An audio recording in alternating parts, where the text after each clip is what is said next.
आखिर ठाकुर किचकंडी को क्यों मारना चाहता था? क्या था उस ऐसा किताब में जो गांव वाले नहीं जानते थे? और अब वो किताब किसके पास है? कौन उसे चाहता है? जानेंगे आगे कहानी में।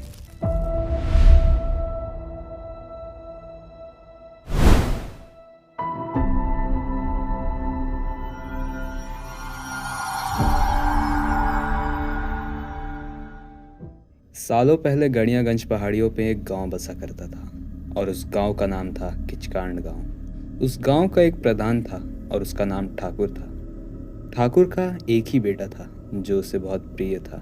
प्रधान के पास एक ऐसी किताब डायरी थी जिससे वो गांव में अपना दबदबा बना के रखता था। गांव वालों को वो अक्सर काला जादू लगता था, पर असल में उस किताब की ताकत की बात ही कुछ और थी। वो एक ऐसी पौराणिक किताब थी जिसमें किसी इंसान का नाम मात्र लेने से उस व्यक्ति की मृत्यु हो जाती थी। उसी से प्रधान अपना सारा काम निकलवा लेता था। वो किताब ग्रंथों में डेथ नोट के नाम से विख्यात है, अर्थात मृत्यु पुस्तक।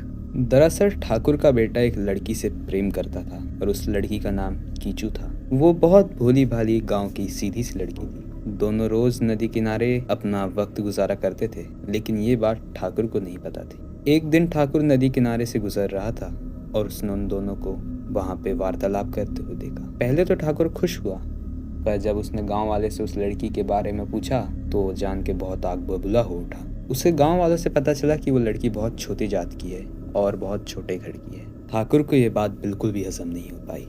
वह बहुत लालची इंसान था। कीचू छोटे घर के होने के कारण उसे दहेज भी ना दे पाती और इस बात से ठाकुर बहुत गुस्सा था। एक रात ठाकुर बहुत नशे में था। उसने मदिरा का बहुत ज़्यादा ही सेवन कर लिया था।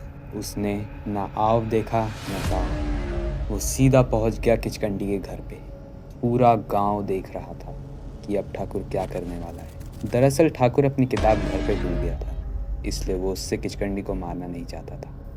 ठाकुर एक गांव वाले से एक कटार मंगवाता है। कटार लेके बहुत गुस्से में किचकंडी के घर के अंदर पहुंच जाता है।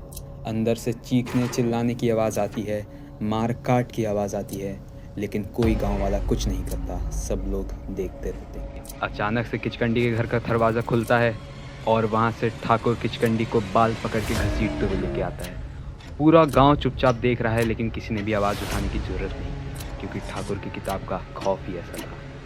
पास ही में एक गांव वाला अपने घर के लिए मिट्टी का तेल लेके जा रहा था। ठाकुर की नज़र उस पर पड़ी और उसके मन में एक युक्ति। उसने किचकंडी को पास ही के एक बड़े से पेड़ में बांध दिया, जिस पे अक्सर गांव वाले आराम किया करते थे। उसने गांव वाले से मिट्टी का तेल छुड़ाया और सीधे किचकंडी के शरीर के ऊपर डाल दिया। ठाकुर अपनी जेब से लाइटर निकालता है और किचकंडी की ओर फेंक देता है। किचकंडी को ठाकुर जिंदा जला देता है। किचकंडी चीखती रही, चिल्लाती रही, लेकिन एक गाँव वाले ने कुछ करना नहीं। पूरे गाँव को मानो जैसे सांप सूंघ गया था। दरअसल किचकंडी उस रात मरी नहीं थी, उसकी आत्मा वहीं बस चुकी थी। वो उसी गांव में घूमते रहती। एक दिन उसके मन में ख्याल आया कि देखते हैं कि उस किताब में आखिर ऐसा है क्या।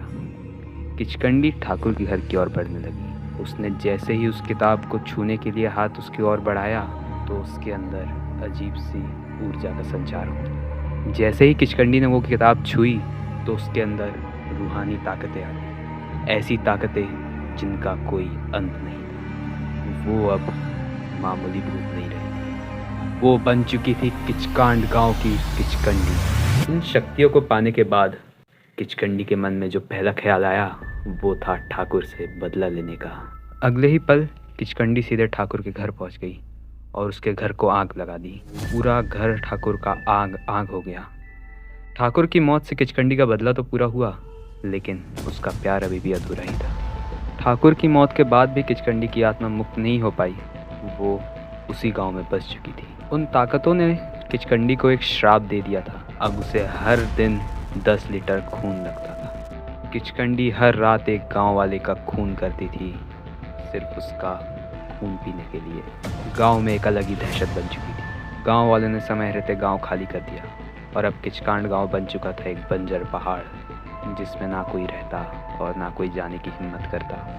किचकंडी ने उस किताब के श्राप से मुक्ति पाने के लिए उस किताब को एक घोघरा नाम की जगह पे छुपा दिया, जो कि बहुत पावन मानी जाती है। किचकंडी ने उस किताब की रखवाली करने के लिए एक इंसान को उसका रखवाला बना दिया और उसको एक ही उद्देश्य था कि उस किताब को उससे असली हकदार तक पहुंचाए और किचकंडी और उसको उस किताब के श्राप से मुक्त कराए।